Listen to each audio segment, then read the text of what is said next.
This is the theme song of this episode.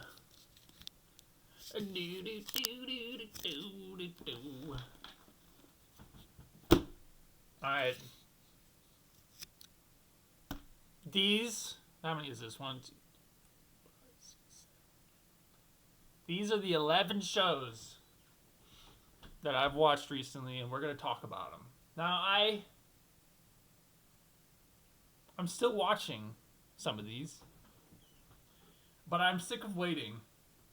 I said I wanted to watch a bunch and then like make a big review of them, and then text those to my niece. So is she my niece? Cousin? I actually don't know. Like whatever, a friend of mine. Probably the only person watching this video, if at all. But that's okay. What are we doing? Oh yeah. Oh, we're done good. We're done good. And I was like, how unhinged am I gonna be? You know, I can be pretty unhinged, so I'm gonna be very unhinged. That's what I fucking decided here. Let me put this over here. These are the shows we're gonna talk about. Okay, the first thing I want to do is just make a quick. How do I want to do this? I guess just more context. I've been watching a bunch of Asian shows. I actually got my own Netflix subscription just so I could watch a bunch of these Asian shows. And it's not just like Japan. Like we got Japan, Korea. There's a lot of Korea. Oh, that's another Japan. I got like 2 Chinese ones even. There's a Japanese one. Okay, and all of these are live action except for this one here at the bottom. Now, okay, we'll get to that later. So, Asian shows review. And the part where we're going to get really unhinged is probably where I start to make assumptions about the cultures and sociological implications of these things. What they mean about the countries they're from. What does Vincenzo mean about Korea? Because I'm sitting there watching it and thinking, am I saying this means something? I'm like noticing some shit. I'm noticing some shit in these shows.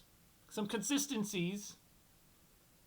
Just saying. I would say that the Korean shows are the most consistent with like the patterns I notice.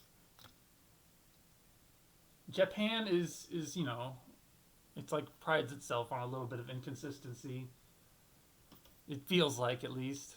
You see, this is the assumptions we're gonna make. But let's just make a review first. Should we do it like this? Because I don't. Maybe this is kind of cuter. I've been working on how I want to do this.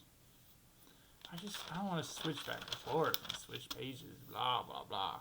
Alright, let's start with Hanakimi then. Let's just do it this way. Test. Hanakimi. This was the first one. Now, I will be honest with you.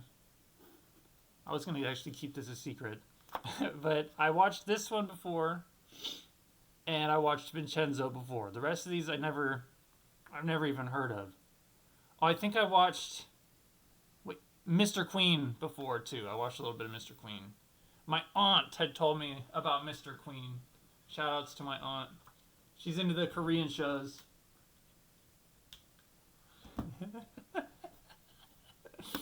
This shit is hilarious. Okay.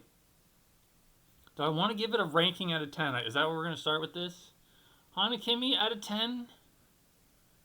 I'll give it like an 8.75. We're real close to a 9. Okay.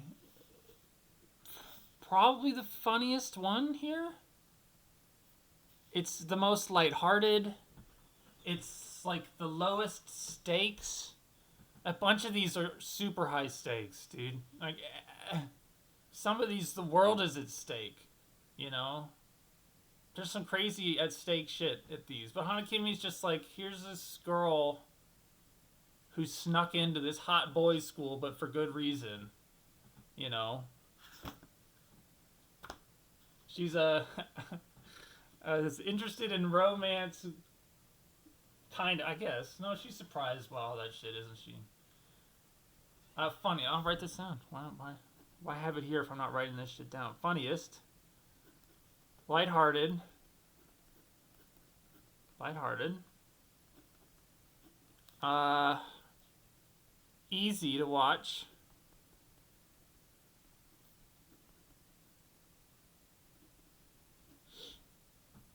All the side characters are good. Like, really, honestly, like, no bad characters. The only character, and I'm being objective here, I'm being completely objective here. The only character that you could say is a bad character is the emo guy, the emo main character. He's like basically the main character of the show almost. Of the three main characters, he's top two. The girl, and then he's the next most important. And then just after him is the actually, the nice guy that the girl should end up with. But whatever. More being the emo guy is like more easy. It's easier for the people to do. So let's make it cool. Just be expressionless. Maybe emo. I'm gonna call him emo. Anything else to say about Hanakimi? Are we gonna go fast on these? Or is this gonna be an 8-hour video? I don't know. I don't give a shit. The weather's nice outside. I was looking outside. I paused for a second because I was looking outside. It's nice outside. Alright. Hanakimi. Only 10 episodes. And from a long time ago. From I think it was 10. It might have been 14. It was from late 2000s. It's old compared to the rest of these. Oldest. This is some old shit. Alright? Any of these... No, there's no way any of these are even close. I bet none of these are even earlier than 2015. But you never know. Alright, oldest. Anything else? It's good. It's just yeah, I'm watching it. The emo character is annoying, and, they have the same problem. Alright. This will be our main ideas. Post it. Main ideas. These are just going to be recurring topics. Communication errors.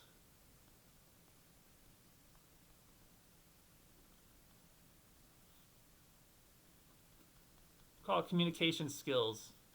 If there's one thing that is consistent in all of these Asian shows, should I change this? Consistencies. No, we'll just write it here. Communication skills. Constant. 100%. Always there. And you know what's actually crazy? If I'm looking at this and thinking which one had the least communication issues, it's actually King's Avatar, which is the most embarrassing one. If I walked to work and was like, hey, whatever your name, other, teacher or whoever, just a normal American middle-aged person. I was like, I watched this show, King's Avatar. Let's go to that one next. Alright, Hanakimi. Boom. And you know what we're going to do? We're going to leave that there a little bit. And we're going to do each of the shows on a smaller one, because that's getting ridiculous. Oh, Kazoom. Look at that. Kazoom. I like this mixing the post-it notes in and out. That's a good idea. I'm gonna do that from now on. Next one. Oh yeah, King's Avatar. King's Avatar. All right, Hanakimi was Japanese. King's Avatar is Chinese. I didn't know it was Chinese at first, but I could tell there was something different about it. So King's Avatar. Okay, I have to give it a score out of 10. I think I watched a lot of episodes of this. There's like 40 episodes. I think I watched like 25 before I was like, I'm out. And I'm the kind of person who could get to episode like 35 out of 40 and be like, yeah, I think I'm done watching this, whatever. I think I watched 9 episodes of Shogun. And yeah, I was just like, I think I watched 15 minutes of the final climactic episode, and I was like, yeah, you know what, actually, I'm really bored with this. John thought I was crazy. He's like, how could you invest so much time into something and then just like not finish it for like 45 minutes? And I was like, well, those 45 minutes would be bad for me. It's not that I'm like wasting 45 minutes. It would hurt me. It hurt my soul. King's Avatar, what out of 10? I think it's pretty good. For what it is, for what the concept is, so I'll explain it. It's a sports anime type premise, okay? So there's this super popular video game and this is going to sound embarrassing because, okay, I'm about to explain the most embarrassing of the shows. I think the most embarrassing. I think that if you watch, like, I'm not embarrassed by any of this shit, by the way. But it's and there's one team who wins. They're always winning. They're like the 3-time defending champion. They have perfect play. The greatest player of all time is their number one, and he's like a great guy, and he's a great leader, and he's great with his team. It's like a League of Legends type game where there's like 5 players and they each have like different roles. It's not like that in the game, but that's a good way to see it. Okay. Esports show. Gotta use the fucking pen. Esports show. There's a lot of CG scenes. Because they're like in the game. They're like doing stuff in the game. Like the main character is the Yokozuna, who leads the team that's the 3-time defending champion. The leader of that team is the main character. He gets cut, basically. The manager of the team cuts him for this asshole young guy. And so the Yokozuna, the greatest of all time, the guy nobody can possibly beat, gets cut by the team in an insane move, like more insane than the Luka Doncic trade. And then he gets a job anonymously because nobody knows what he looks like. Like people like worship him and have shrines of him. You know, not really, but you know what I mean. But he wears a mask the whole time. He wears a hat and a one of those COVID masks. And so nobody knows what he looks like. So after he gets cut from the team, he gets a part-time job at a esports cafe. It's just like an internet cafe. And starts his own guild. And it has the least communication issues. Now, I'll tell you why. And it will kind of explain it.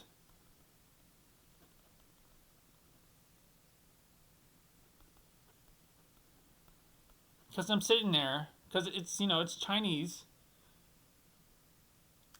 And I actually liked, how many of these are Chinese? King's Avatar is Chinese. And Love Game and Eastern Fantasy is Chinese. Oh my god. Alright. Actually, King's Avatar the least. It's like but the reason it's the least is because of the main character.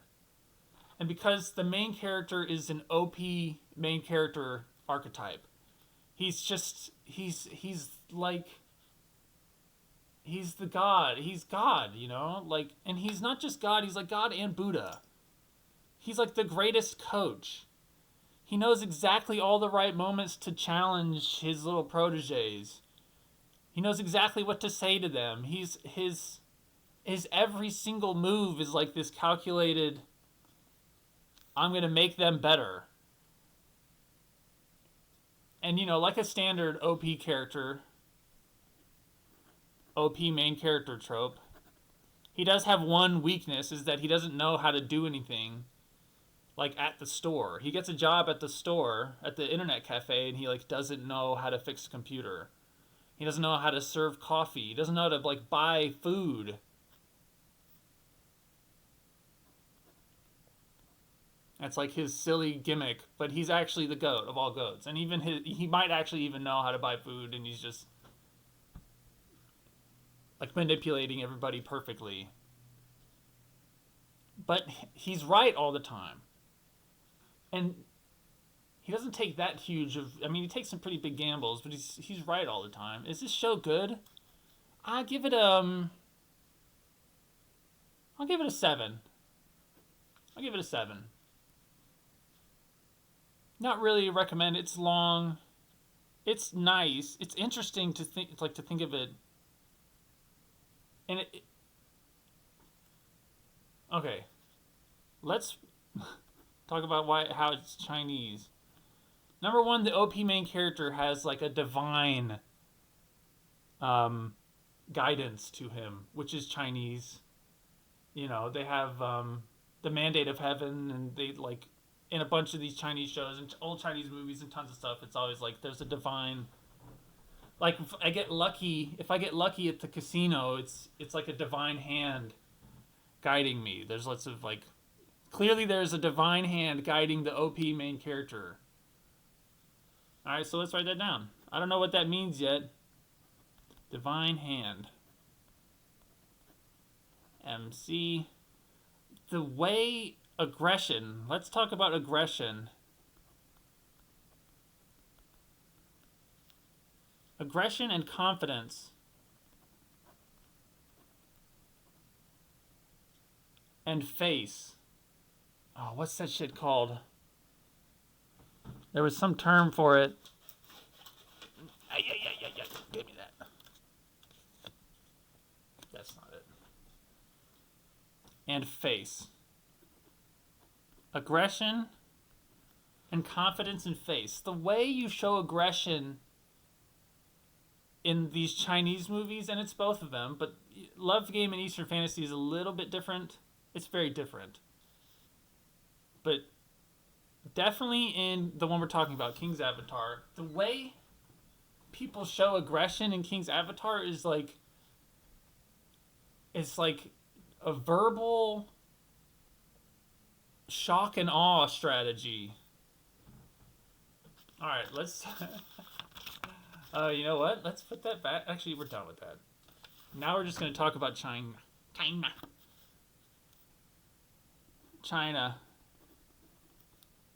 And I know I'm making insane. I'm being insane here. You know what? I need a darker blue for this darker post-it note. Get out of here! Oh my god! I don't need this. I'm gonna use this one. China. You know, right here. According to King's Avatar.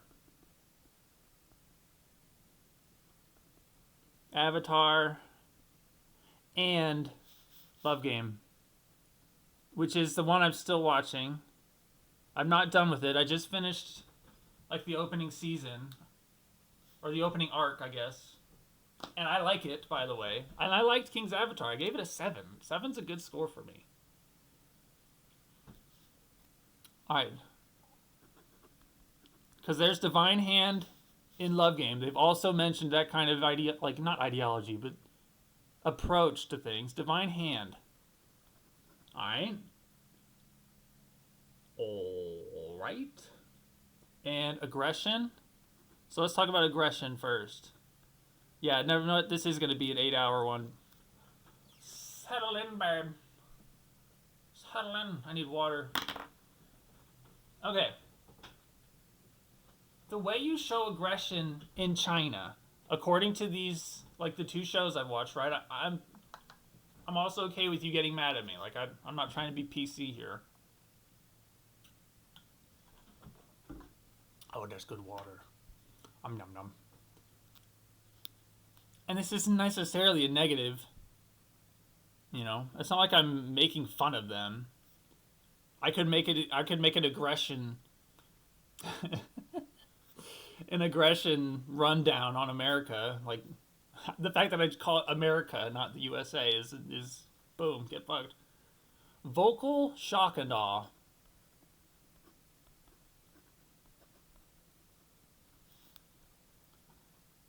I should say verbal.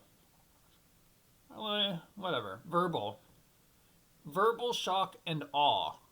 They walk up to you. Let's say there's a guy on the team that you're in conflict with. Because remember, it's an esports show, King's Avatar.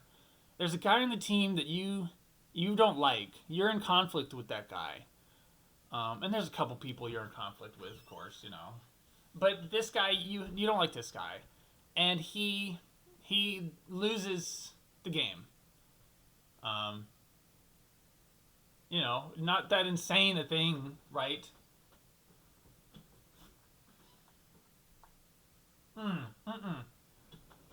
We want to go with something insane. No.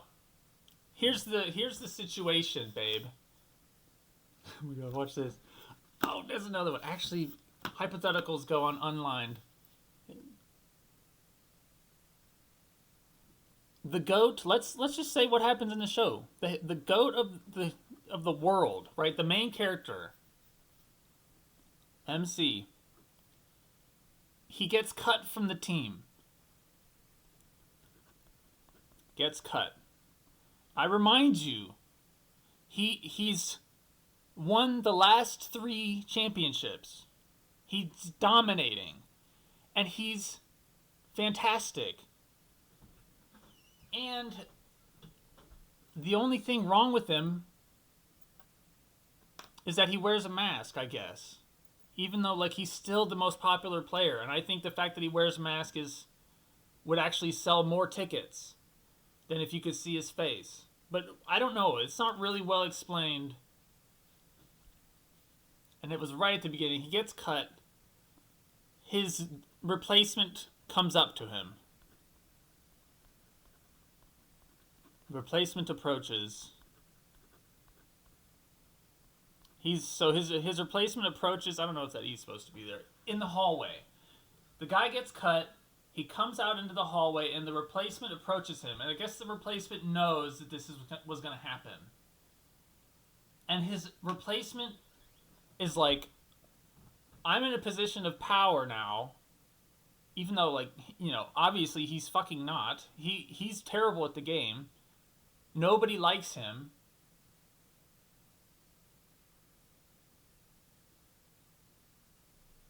But he thinks he's in a position of power now. He's like, I'm the GOAT. They've named me, what was it? Autumn Wind, or whatever. Autumn Leaf. One Autumn Leaf, that's the name of his, like, the leadership role. Or I don't know, dude. I don't get it. It doesn't matter. Anyway, the guy comes up, and he's an asshole. And instead of just being like, hey, get fucked, or whatever, he decides, I'm going to, like, it's... The guy prepared. That's what it's like. The douche, he prepared a speech. He prepared beforehand. He went and he got a piece of paper, like I'm doing right now. He got a piece of paper and he listed off every single thing that could possibly be, like, that you could possibly use to attack somebody. Like everything about them, their mom, if their mom is sick now, it's like you attack them for it. Oh, mom's sick? Boom, put that on the list. He tripped the other day, put that on the list. Um, he must be washed because the team cut him. Put that on the list. He can never play again. Put that on the list. Even though like all these things are bullshit. Like even he can't play again. He can. He like comes back. Like the rule is they say the rule. He has to wait a year before he can compete again. He misses one season for retiring. Which the evil company says he retired, not that they cut him. But he did retire. But they also cut him. I don't know. I don't give a shit. He prepared like a list, and then when the moment of confrontation showed up, when he had an opportunity to show aggression, he like he like speed ran, listing all of those things off. That's what he did.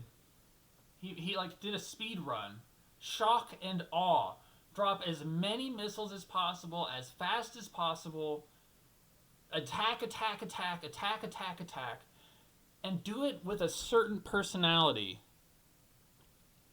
Alright? He prepared for this. The personality.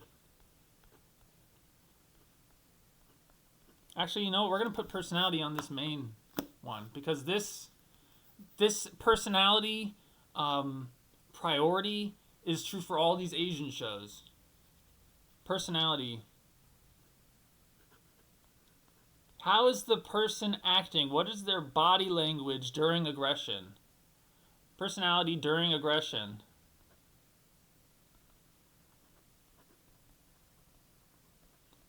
It's like it's supposed to be serenity. A kind of serenity that can only come from a divine confidence, a divinely proven even confidence. Serenity that springs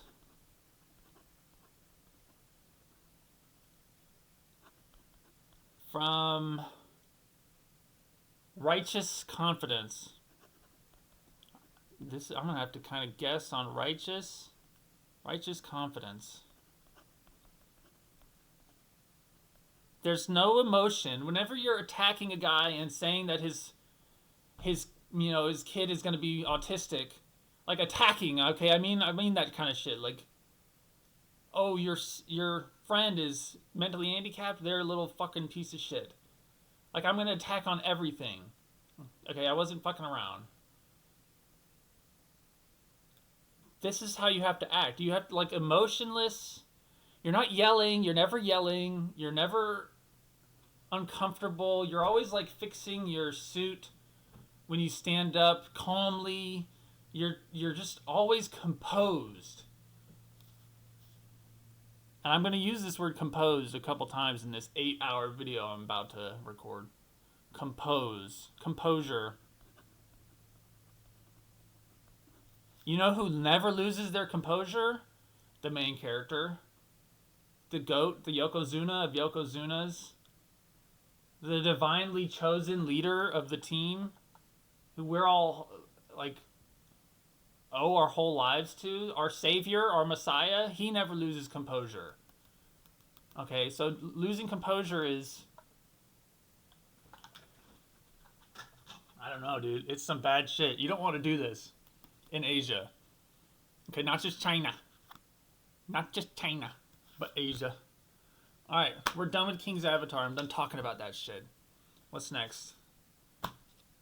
Where's my other one? Here it is. Cross that one. King's Avatar. Let's get some... We want to get rid of a couple.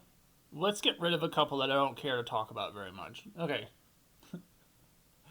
Let's see. Let's zoom out for this. I like the puzzle background. Good Morning Call I don't care about. I watched like 2 episodes. It looked boring.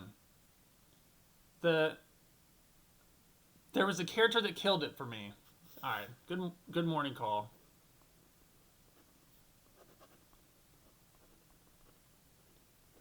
There was one character that showed up, and I was like, I'm out on this show. I'm not watching it anymore. Which, happens sometimes. One character, but I was not, hesitant to leave that show. I didn't care. One character, like, broke the camel's back, ended it. But I wasn't into it. But I didn't mind. And I come from the Asada school of eyes. Didn't mind. Okay? This fucking character. So the premise of this show is that the two main characters are like tricked into renting an apartment together. The landlord like cons them into thinking they're both renting a 1-bedroom apartment. But really it's a 2-bedroom joined like apartment. They do each get their own separate bedroom, but they have to share the living area. They have to share the living area, and they're both shit at that kind of thing. One of them is like the hottest guy in school. Great, awesome. But he doesn't talk. He's another like just emotionless emos. And the girl she's just this like overwhelmed kind of doofus. And that's it. But they have to share an apartment together.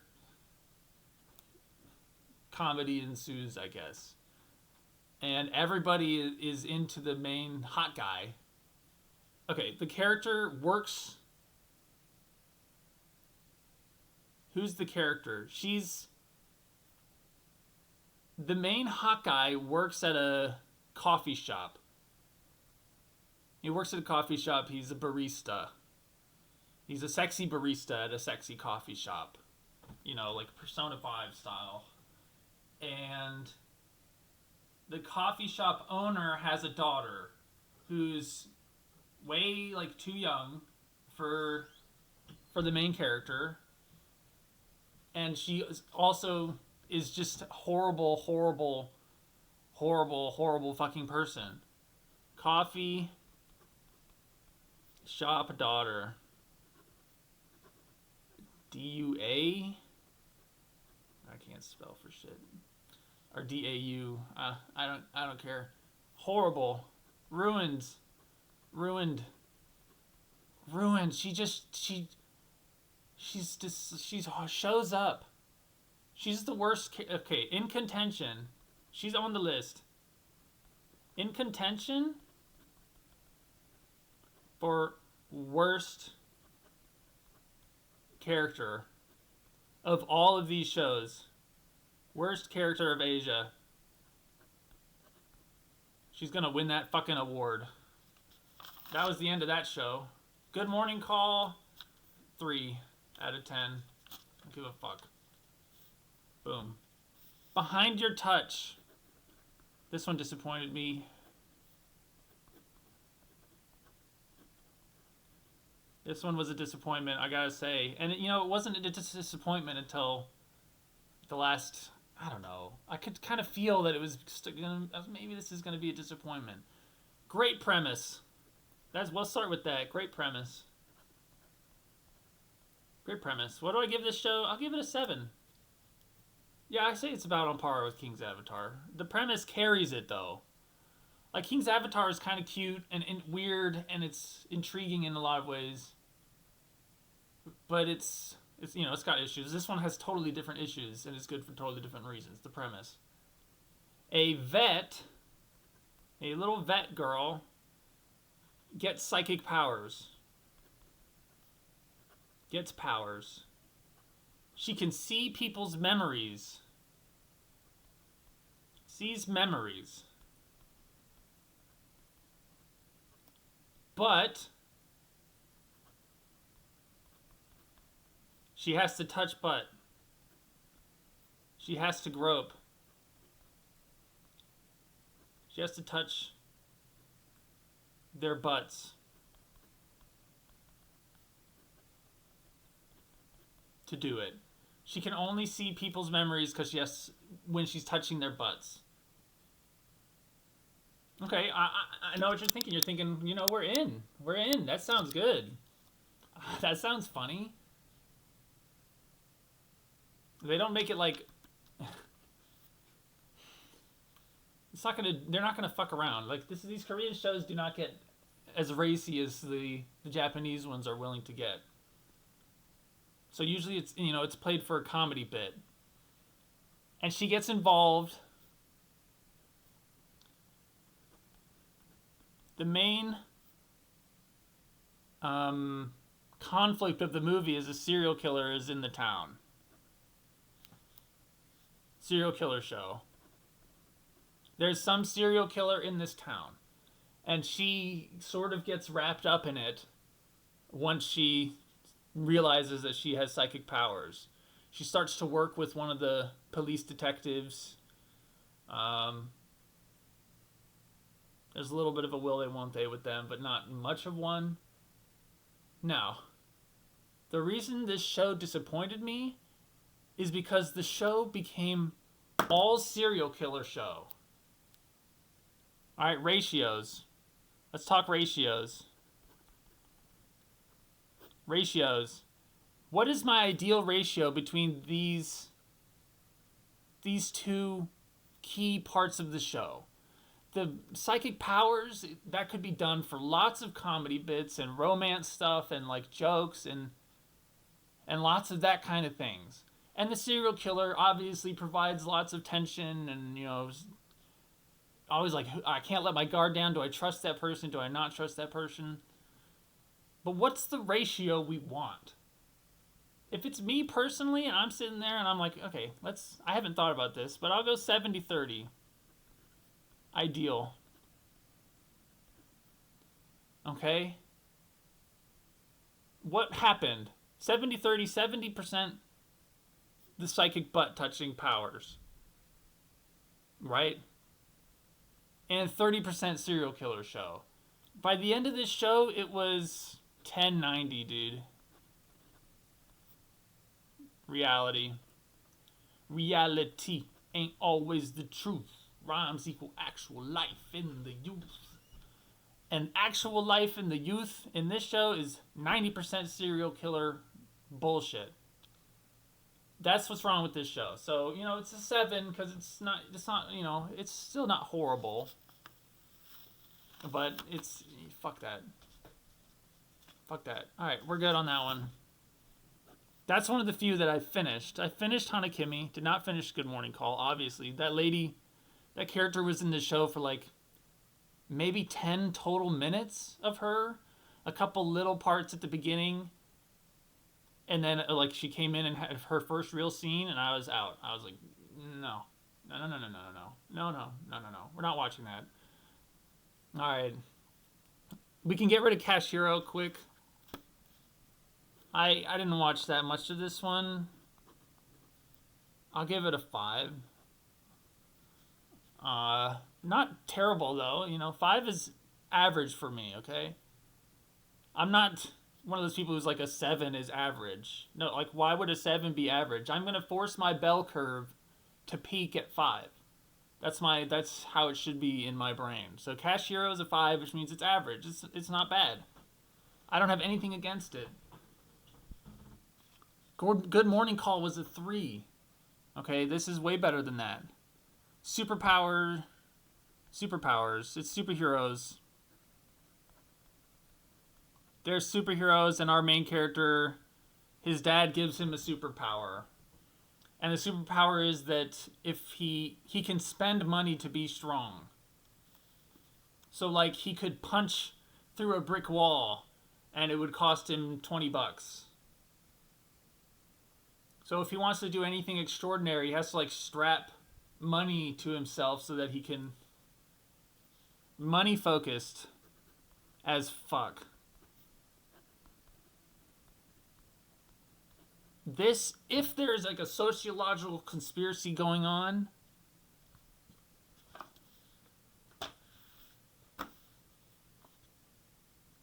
where's my, okay, that's my China one. We need one for Korea, and we need one for Korea, okay? Because Korea's, there's some issues there, man. And you know what? I watched more Korean shows than the other ones. It seemed like there were more. We're gonna put Korea on one of these.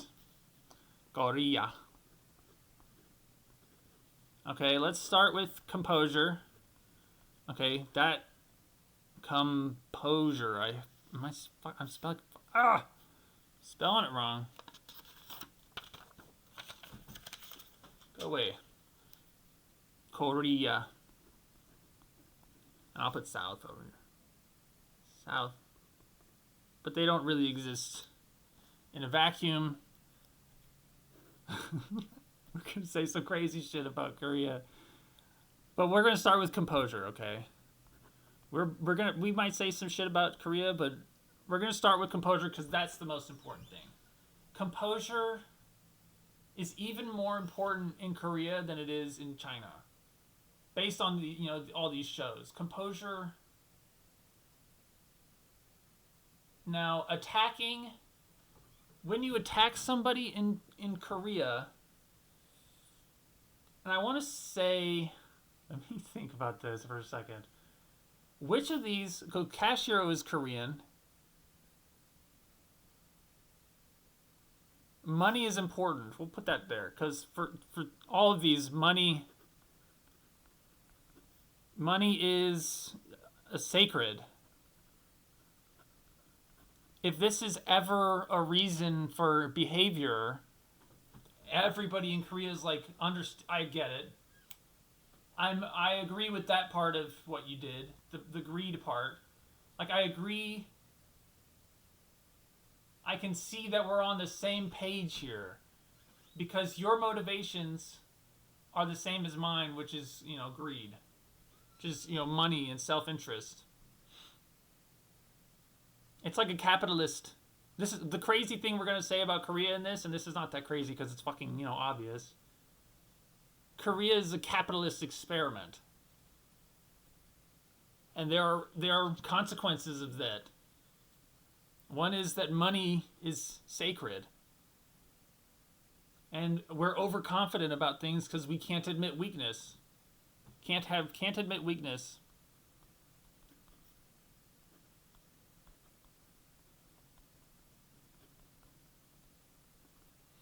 I have a post-it note. I have another post-it note I wrote where I was like, these are the key concepts of Korean. Where is my Vincenzo? Oh, here it is. It's so... I did watch Vincenzo before. You see how the sun has blotted it out? Or not blotted it.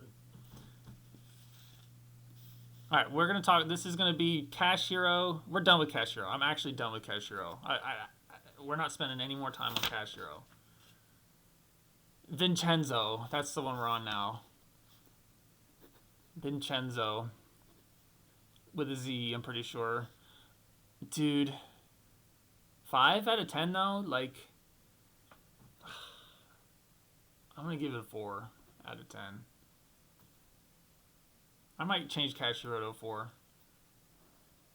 It's so fucking money obsessed. Even though I'm changing Cash Hero to a 4, I just remembered like the main conflict in the first few episodes with the main character's girlfriend. Like, she's mad at him for spending money. They're poor as fuck. Okay? In the dichotomy of the movie Parasite, they're the ones down in the basement getting bug fogged in their house. They're not the ones up in the gardens. And so money is very important to the guy who has to spend money to be powerful. Vincenzo. I'm just going to pretty much copy this other one. Cell phone.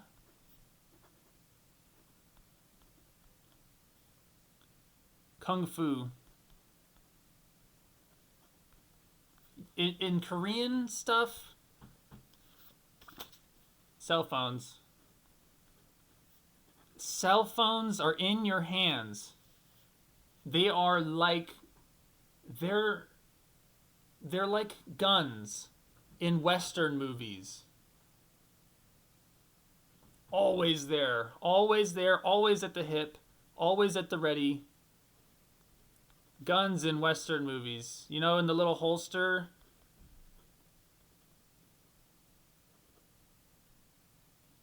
Always at the hip.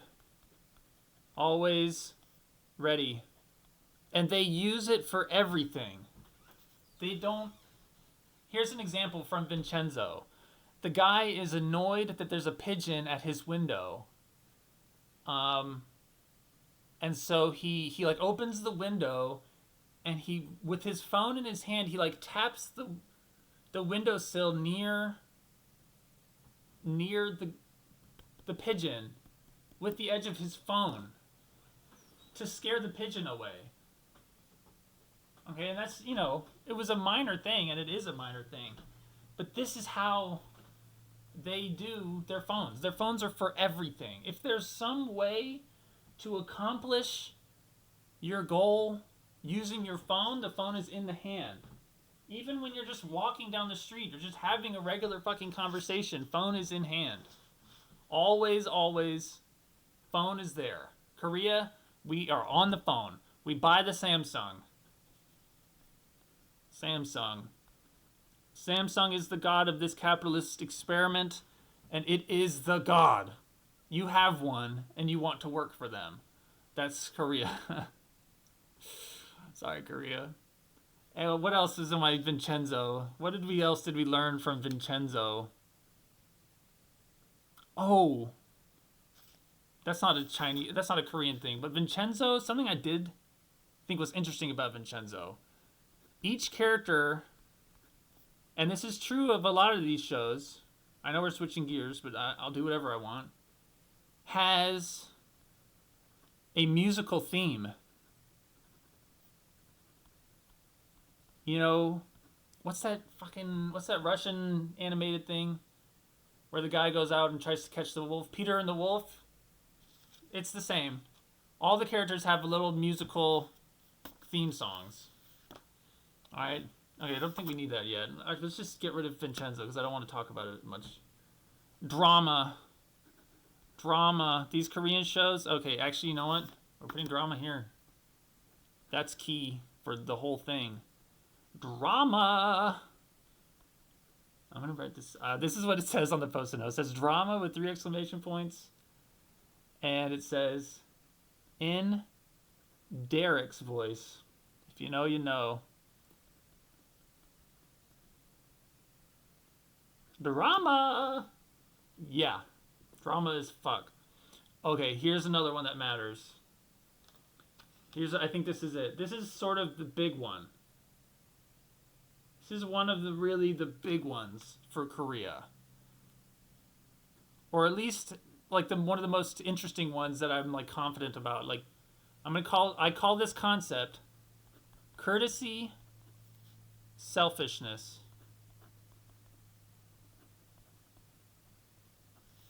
Okay, I'm going to give you an example from the show. In the show, there's a lawyer who lives in the apartment complex that the show is about. And he's an ethical-ish lawyer, but he has a daughter who works for a big business, and she's evil as fuck. Like, not evil as fuck, but like, her company is evil as fuck. Like, she separates mothers from daughters for $20 type of evil as fuck.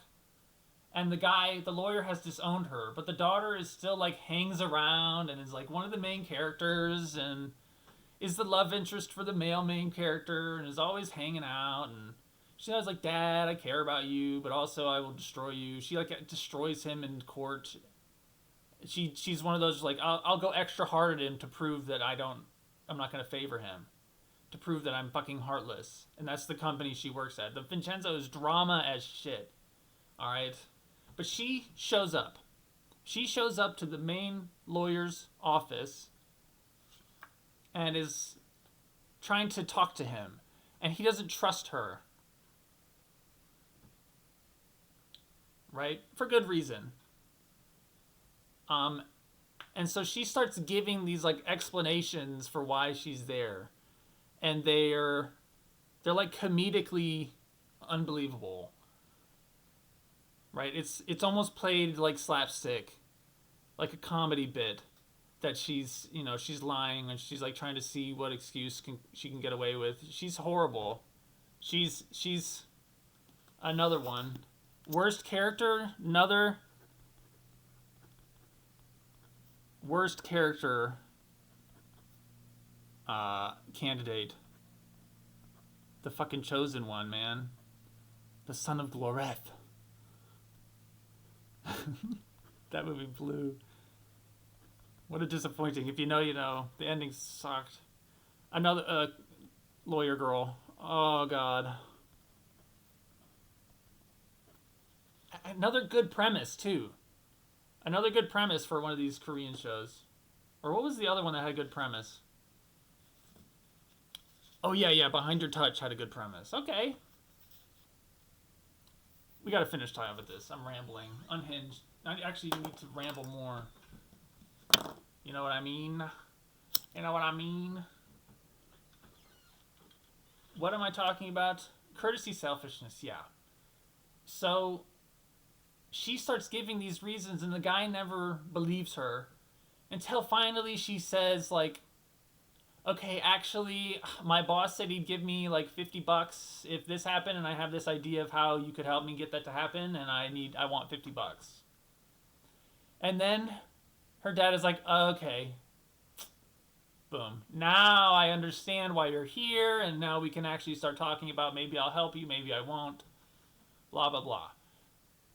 Now, I know I've described this woman as horrible. She's on the worst characters list. But that type of interaction happens constantly. Consistently. Especially in Vincenzo, but in most of them. Especially in Vincenzo, which is the main Korean one that's set in modern times. Actually, Behind Your Touch was modern times too. People will not feel comfortable around each other in this show and in this country according according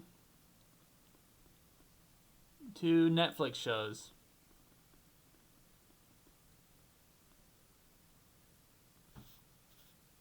Okay, I gotta put that on there. Constant. Like, they never feel comfortable. They can't even like have a conversation. They're like antsy. You never like meet somebody and they just like have this antsiness to them where it's like, I gotta get out of here. Like, there's just something like they're just like uncomfortable. Like, I don't know, man. That's how people in Korea feel until everybody around them has expressed the most selfish possible motivation for what they're doing. Until then, we don't trust anybody, we don't believe anybody, we can't partner with anybody. Even friends. Alright, the lawyer and another lawyer that he likes, that like they're partners in the same business, these two lawyers. They like, well, why are you gonna help me with this? And the other lawyer is like, well, aren't we on the same team? And the guy's like, I mean, we are on the same team, but there must be like a real reason. And he's like, well, I mean, we're friends, so I want to help you with this. And the guy's like, I mean, we are friends, but come on, tell me the real reason. And he's like, okay, it'll boost my record in my wins losses. My wife like actually really cares about this particular case, and so I'm helping her out so that she'll, yell at me less or have sex with me less or whatever. And then the guy's like, "Oh, yeah. Okay, now let's, work together." Okay, cool. Whew. I was worried there for a second that I couldn't possibly believe that you'd be helping me with this. But now that I know that it's for the most selfish reason you can come up with. Now that I know that, I'm way more comfortable now. That's what this shit was. That's the main lesson of Vincenzo. Where's Vincenzo's score? Vincenzo, fuck you. We're gonna give it a 2.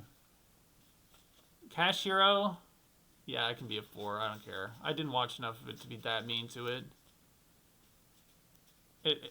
It was very money focused. It was more money focused than Vincenzo, even though Vincenzo was opulent as shit. If you just like opulent cinematography, yeah, go watch Vincenzo. It's opulent as shit. All these Asian shows are opulent as shit. We can put that on the opulent one. Main ideas. Opulence. There's not a single one of these shows. Maybe Good Morning Call. It's like a regular apartment. The Japanese ones don't care as much. So we're done with Vincenzo. Fuck Vincenzo. Yeah, the courtesy selfishness is a big thing. Let's see, do I have anything else on my Vincenzo? Cell phone kung fu, opulence. Did I spell opulence wrong? Is it 1P or 2? The musicals. Every character had a musical theme. Courtesy, selfishness. And lying constantly. Like, lots of lying.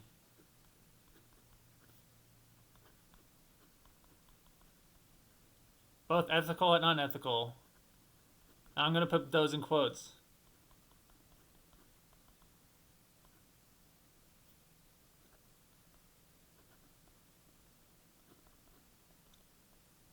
By unethical, I mean like the daughter lawyer who's a bitch and like separates mothers from daughters and accuses the mothers of like knows that the cops or the people in her business planted drugs in the mother's house just as she could separate the mother from the daughter so that nobody would ever find out that the daughter was like had been affected by Samsung's chemical tests in the region. Like, that's the kind of shit the daughter is doing, and she's a main character. She's a fucking love interest. You know what? I think she might be worse than the Good Morning Call. Oh, God. She's lying unethically. Okay? But then there's an ethical lying in these Asian cultures. We'll put that on here. Main idea is ethical lying.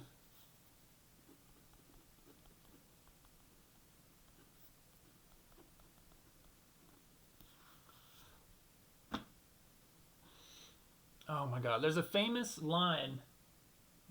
Famous between me and John, my brother John, who obviously the only person who might be watching this knows. We're at an hour. We're not even, I think we're about halfway done. From this Asian movie where there's this little kid and the mom dies suddenly. And nobody knows how to tell the little kid that the mom has died. Nobody has the heart to tell him. We're all too good of people to be able to pull that Band-Aid off and tell the little boy that their mom is dead. And you know, they're all standing there looking at each other being like, who's going to tell the little kid? And this lady pops up, this like neighbor. She's not related. She just like lives around. And she's like, all right, fine. I'll be the heartless one that goes and does this.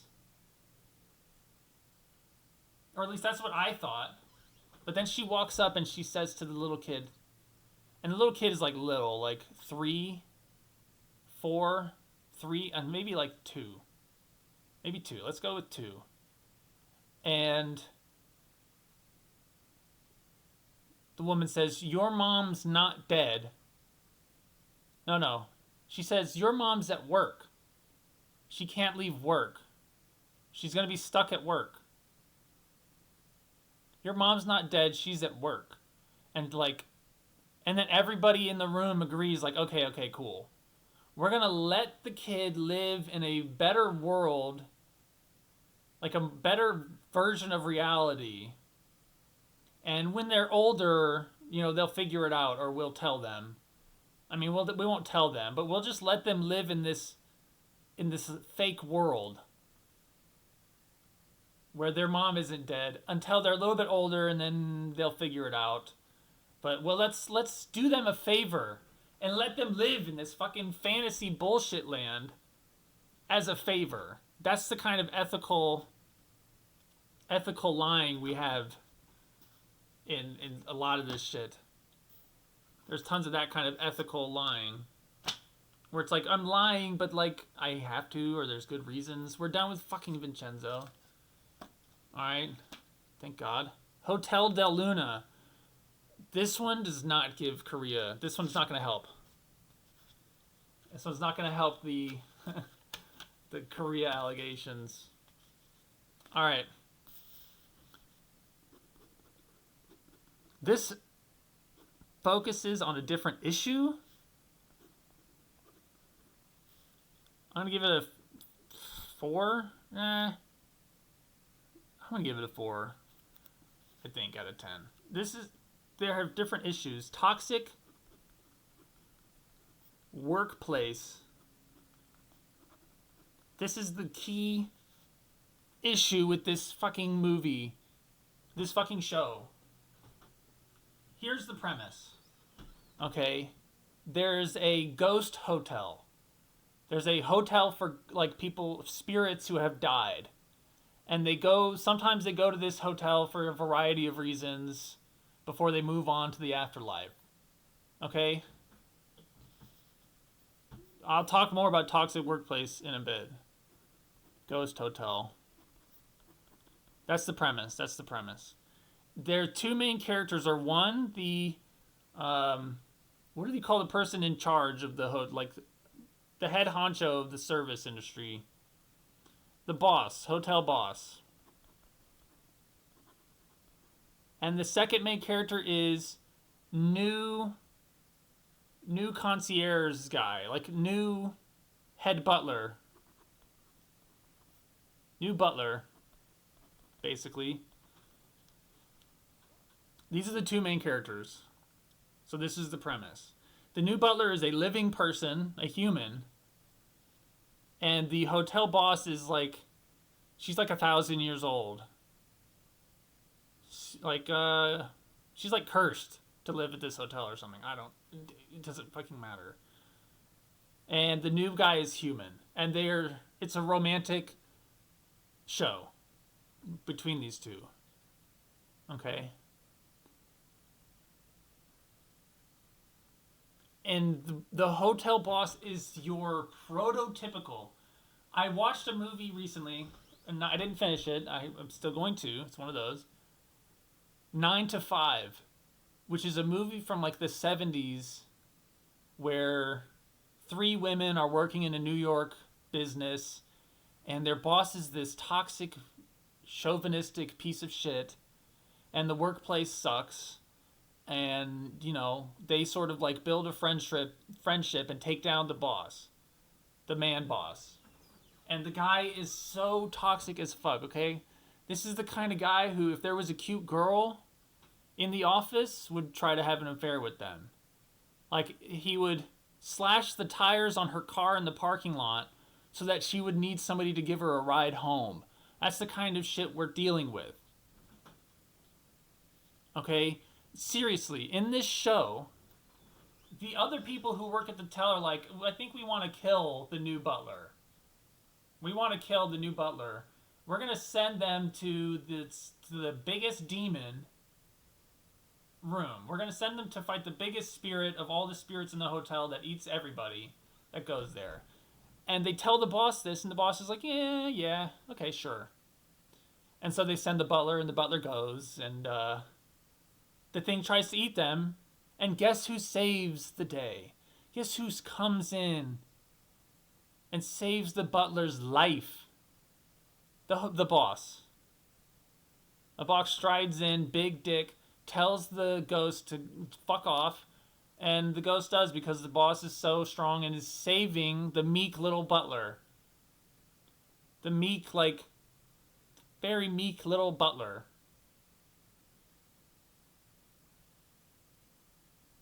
And it's like, I got you, babe. The boss like, I would never let them hurt you. You just see that is like toxic relationship 101 level manipulation. That is bad. Tire slasher, dude. I'm putting tire slasher. Okay, and they think they get away with it. The show thinks it's going to get away with this premise of this relationship with one trick. They gender swap. In 9 to 5, the boss is obviously a chauvinistic male, and the other characters are women. In Hotel de Luna, they gender swap it. It's the woman being the toxic. Ha ha. Like that fucking matters at all.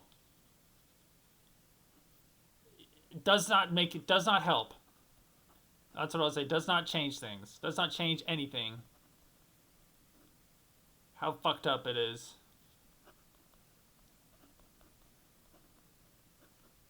This is some serious shit. The toxicity of this relationship. We're done with Hotel de Luna. Don't watch that shit. No candidate for worst character though. The woman is like 1,000 years old, right? And she was like a murderer in her time, or some warrior woman. Who gives a shit? I'm done with that. Shoosh. Alright, Bon Appetit, Your Majesty. God, I don't want to talk about this one. Bon Appetit, blah, blah, blah, blah, blah, blah, blah. 5. It's a little bit better. We'll give it a 6.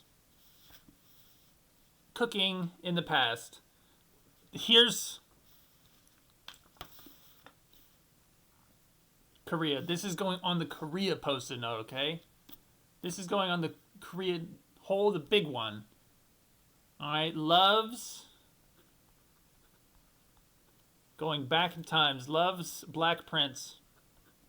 That's the name of that premise. The Black Prince premise is that a person from modern times is sent back to the medieval times. You know, timeline.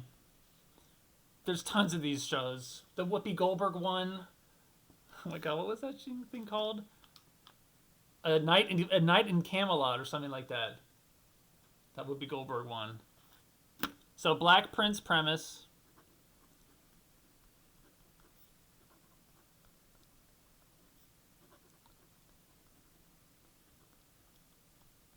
Five-star chef lady becomes minor courtesan.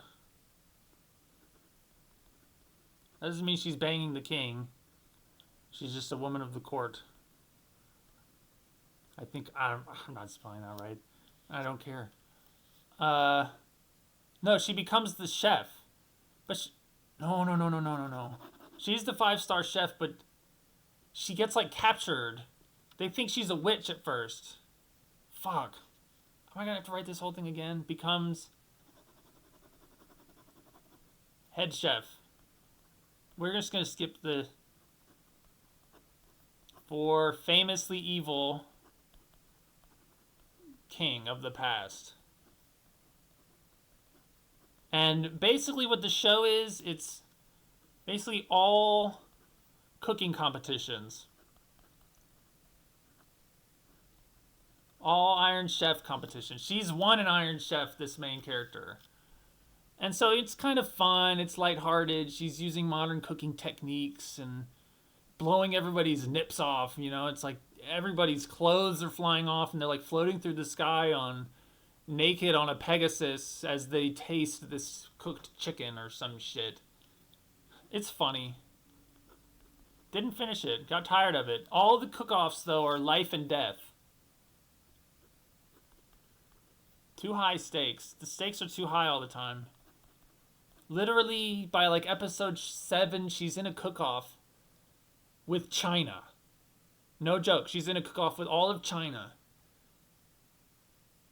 and it's 3 rounds versus the 3 Chinese kung fu chefs from the asshole Chinese consulate. And the consul of China, who's ambassadoring to Korea, and the Korean main character, the prince, Bon Appetit, my prince, or whatever it's called, Your Majesty, the Majesty, makes a bet. He bets like all of the food in China. I mean, not in China, all of the food in Korea, and the lives of his chefs, even, including our main character. He bets that too. He bets the honor of the people. He bets land on the Korean border, bro. He bets all of the sugarcane rights for the next 100 years. He bets all of it that they're gonna beat the Chinese kung fu guys. That's the kind of stakes, and it bad, bad. Get rid of it. We're done with that TV show. I'm out on there. Okay, thank God.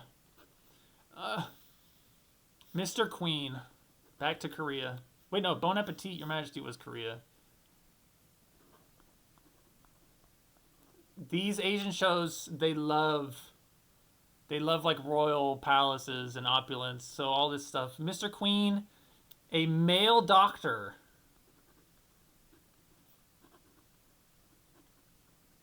sent back in time, sent Black Prince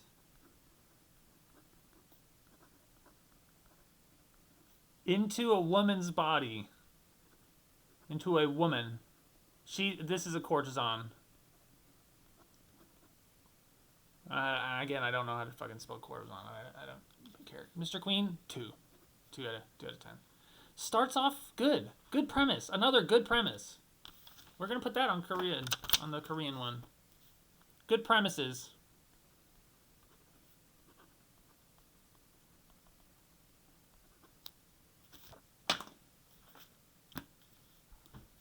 All right. Starts off well. They're like no, it's not a doctor. It's another chef. It's actually a chef. Which one had the doctor? No, I'm missing one. I watched one that's with a doctor. I can't be bothered to think about it. It's another chef. It's another chef sent back in time. They don't care in Korea. They don't care. Starts off well. The thing with the chef being a man in a woman's body is funny. It's played for gags. Like the body language of the actress, the main actress, is really good. She's, that works. But the show quickly devolves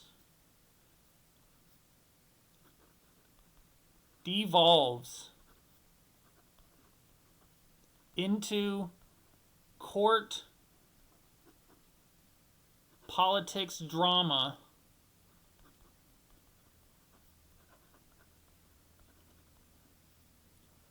entirely. Literally, the chef starts to lose his memories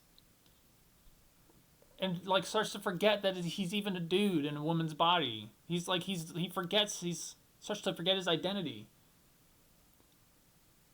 That's how little the chef part matters. There's no chefing. Let's talk ratios.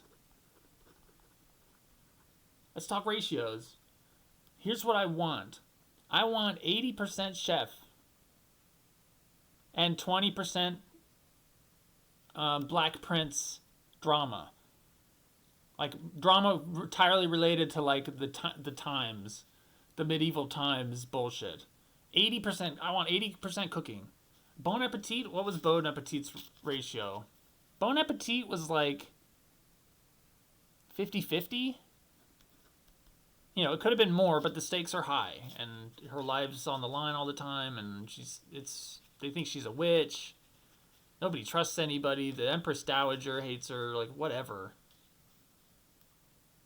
This show, Mr. Queen, also recommended by my aunt.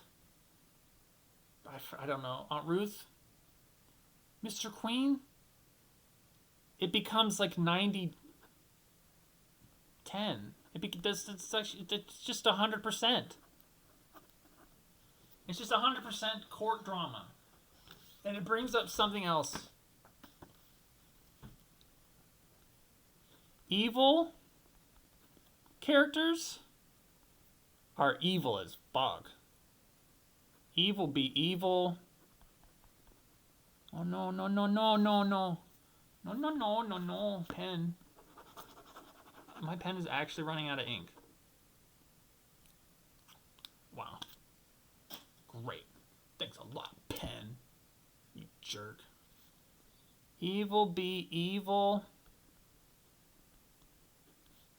as fuck. Evil as fuck. Anybody who's evil in this shit is fucking evil. They will drown your dog just to like, just to fuck with you, just to send you a message that they don't like you. All right, you got to be careful with these, especially in these old court times. All right, we're done with Mr. Queen. Sheesh. All right, now Oku. Oku is interesting here. Let's get rid of this. We're almost done. 2 more.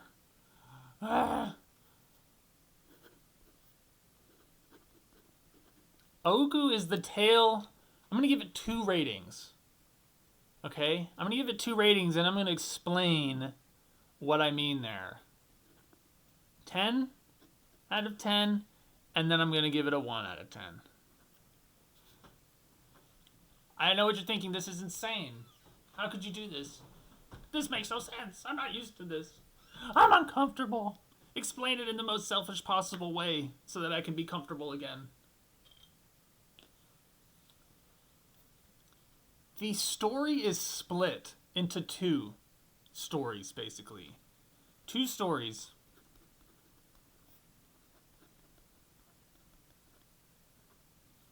Okay? One takes place they're about 200 years apart. 200 years apart. Takes place in old school. Is that show? I can't remember. I'm pretty sure it's Japanese. I can't imagine a Korean show having any 10 out of 10 parts. Sorry. Uku Inner Sanctum. It's Japan. Okay. It's Japanese. Old Japan. Old-timey Japan is the setting. But something has happened between those 200 years. Or I should say 200 years ago,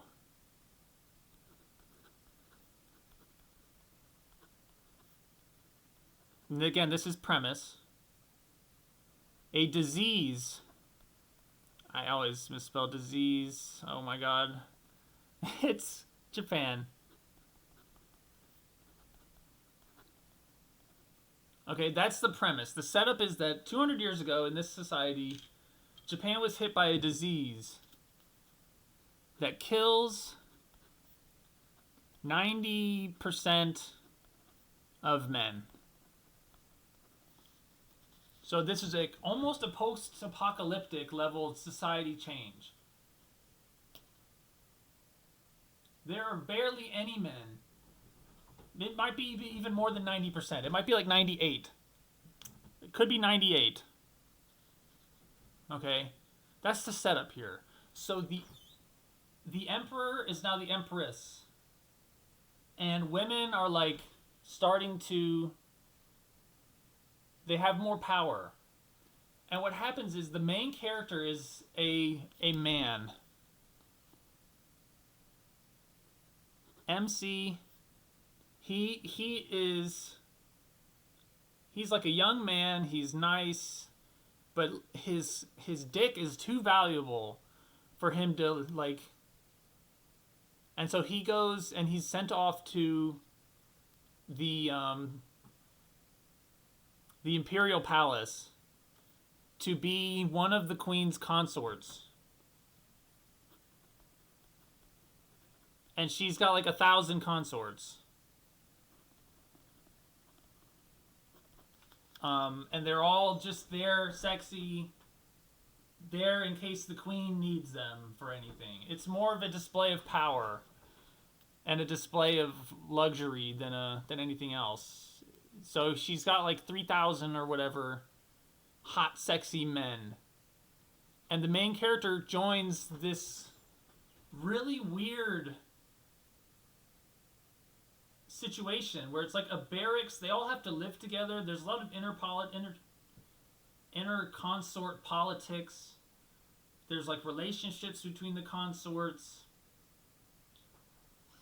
And it's great.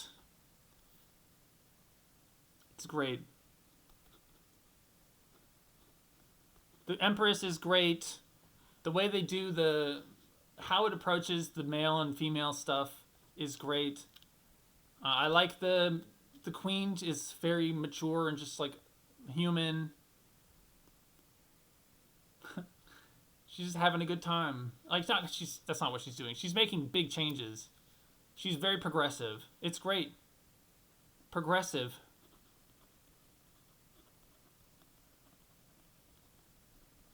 It's light. Like it's not evil as fuck like some of these other shows have been. But what happens? Why does the show become a 1 out of 10? Why? Let's switch. Oku. I'm not even going to try on this one. 10 episodes. That's right. On the marker of an episodes. And it's you're sitting there hoping if there's 10 episodes that episodes like 1 through 5 are incredible and 6 through 10 are bad. It's let's assume no. That's not what we're getting with this fucking show. 2 to 10. Different show.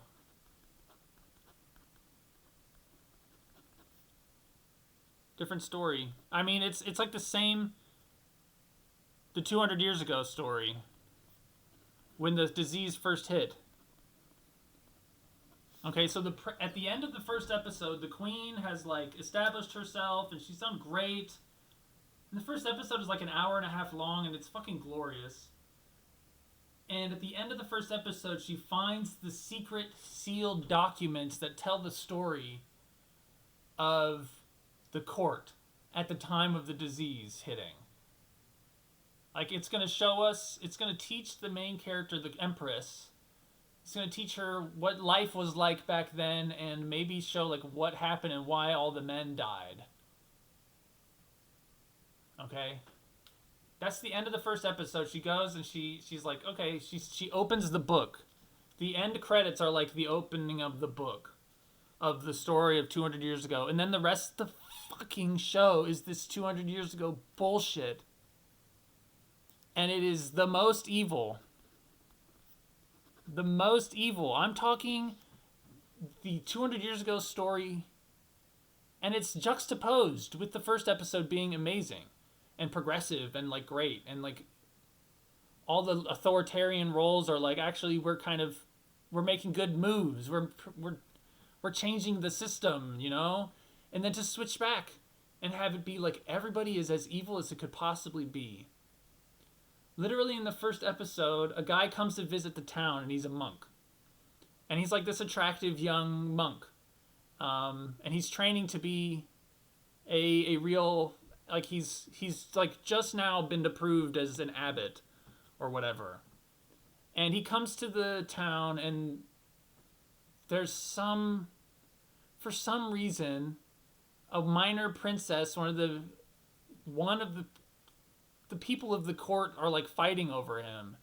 And one of the minor princesses is like, I'm going to kill his traveling companions in front of him and rape him. And then he'll be my slave. And we'll see how monk-like he is after I do that. That's episode fucking 2. I'm not fucking around with you. That's episode 2. And I'm like, what the shit? Fuck off. Show? I was like, what the shit am I watching? Where did any of this come from? And I know what you're thinking, like, well, maybe it's not all like that. Maybe it's supposed to be juxtaposed in order to show us how good the stuff in episode 1 was, the progress we were making in episode 1. But it's like, I had to deal with traditionalist bullshit in episode 1. They had to show me that stuff so that I could see changes happening. The chauvinist stuff wasn't gone. The evil stuff, authoritarian stuff wasn't gone in episode 1. It was just like we were making progress on it. Instead, we travel back to... It's like I'm getting a refreshing drink. By the way, I'm going to drink my tea.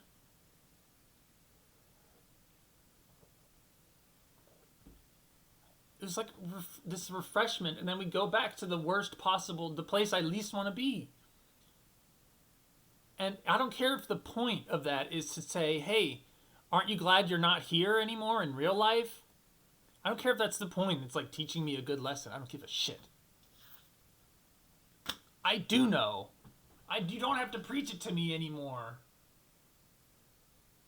You're right, I don't want to be at this timeline 200 years ago when everybody was evil as fuck. You're right, show. It is shit there.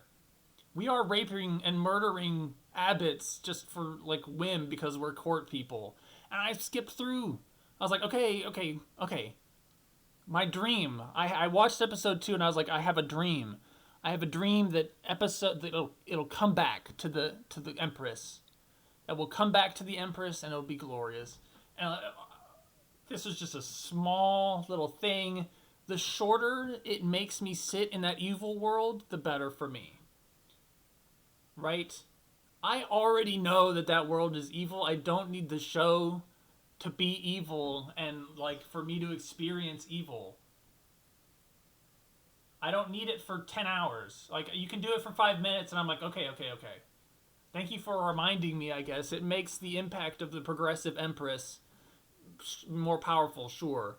But the show doesn't do that. The show just stays in the 200 years ago arc for the next billion years. The whole rest of the show. I went to the last episode and it was still in the 200 years ago arc, and I was like, I'm fucking out. So my recommendation, honestly, I'm going to use this. Be serious here. If I was to recommend anything here, it'd be the first episode of Oku, and then never watch it again. But the first episode is incredible, and I think it works on its own.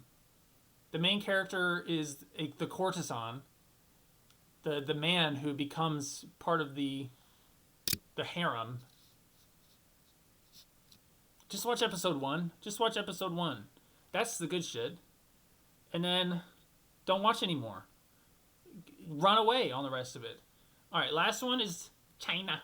Our second China one. This is the one I'm watching. Love Game and Eastern Fantasy.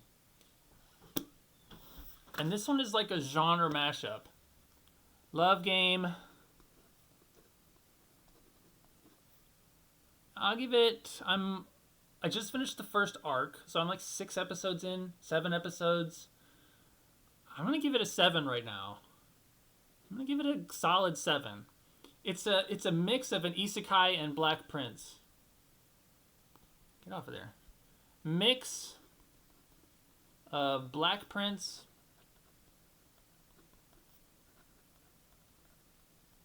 and isekai. You know what? And what was that fucking movie called? I hated that movie.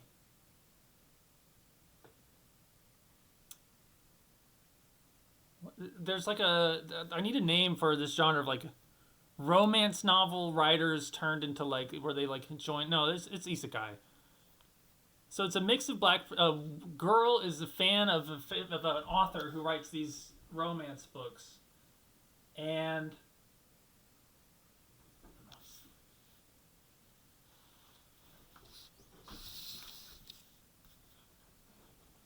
she gets sucked into one. The romance novel writer writes a new one, and it's not very good. It's not well received by the public and by the main character, but she's sucked into it, and it's like a game. And she takes over the role of one of the antagonists, a sort of minor, annoying antagonist character. She takes over the role and has to sort of go through the storyline as best she can. But she's making changes. She's not going to be evil like the character she took over was. So she's like changing the plot. And it's, you know, it's still Chinese. So when you show somebody aggression, it still has the aggression issues. Right? It has all the same things as this. Composure matters. Aggression is shock and awe, like verbal attack. And divine hand is constantly comes up. Love Game 7. I'm not done with it. I'm still watching. Still watching. Alright. How many of these am I going to recommend? Let's put the scores on here too so we can get a little... Let's do a little statistics. 7... Ouku 10 and 1. Mr. Queen 2. Bon Appetit 6. Hotel del Luna was a 4. Vincenzo was a 2. I should change Hotel del Luna actually to a 3. It's so toxic as fuck. It's the most toxic thing I've watched since this. What was the His Man Tuesday? His Girl Friday, but the reimagining with Walter Matthau, fuck that movie. That's one of the most toxic male movies I've ever seen. Cashiro 4, Behind Your Touch 7. It was a competent serial killer movie show. It's just that's not what I fucking want. Good Morning Call 3, King's Avatar 7, and Hana Kimi. Did I give it 8.7? Let's just give it a 9. Apologies for hitting the mic, but that was loud. Alright. So, Korean shows are 2, 6, 4, 2, 3, 7. Oh my god. Korean on average is not good. 10, 20, 24 divided by 6. Oh, my neck. What, 4, right? Average is 4 out of 10 for Korea. China only has 2, 7 out of 10, and King's Avatar is a 7. I wouldn't have like guessed that to be, and then Japan. 10, 1. We're putting both of them on there because most of the show is the 1. 3 and 9. 11, no, 10, 20, 23 divided by 4. It's like 8. That can't be right. Yeah, I guess 8. That's actually good. That's a good average for Japan. Anything else to say? Here's what I'll say. This is like another... This has nothing to do with Asian shows, but I do this thing. Like I'm texting somebody or I'm talking to somebody or I know somebody and... What was that? And I kind of come up with an idea of what I want to do. So like I came up with this idea of I want to do a big review of all the shows I watched. But then what that does, the trap there is that I get stuck on it and I don't do it.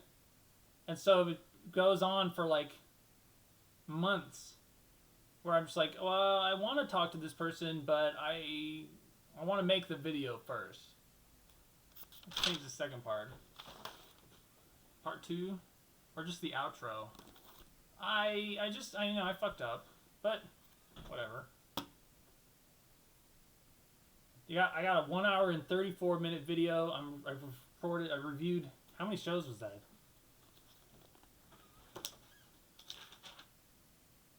One, two, how many was it? Fuck. 11 shows. What was the average of all of them, actually, I wonder now?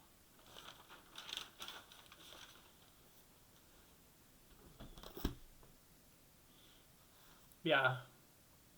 Elena, you're not the first person I've bumped into this issue with, where it's like, I have an idea of something I want to do.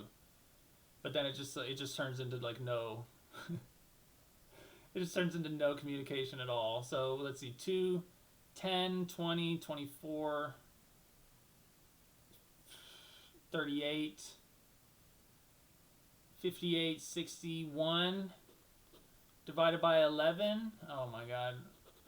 So like 5 point something, 5.5, I'm guessing. So on average, these shows are 5.5 out of 10. And you know what? I'm happy with that because that's where I want my bell curve to be. Is at 5. This is 10. This is 5. That's my system. Most people have like they want their bell curve to be like here. It's like, well, why? What good does that do? Well, it makes people feel better. Why does a 5 feel worse than a 7 to you? They're just numbers. They don't exist. They don't exist. Numbers don't exist. That's a fact. Let's end with this. Numbers are like unicorn. It's a concept. I believe that. And now we're getting unhinged in the way I like. This is my new Korea post-it note. Maybe this is the magnum opus of this whole endeavor, is to get this post-it note remade. I did have a Korea one. After I watched Vincenzo, I was like, oh my god, I gotta write this stuff down. Is this what comes from the capitalist plague, the testing ground, the capitalist petri dish? Yuck. Why did I say that? Anyway, see ya. Text me if you watch this.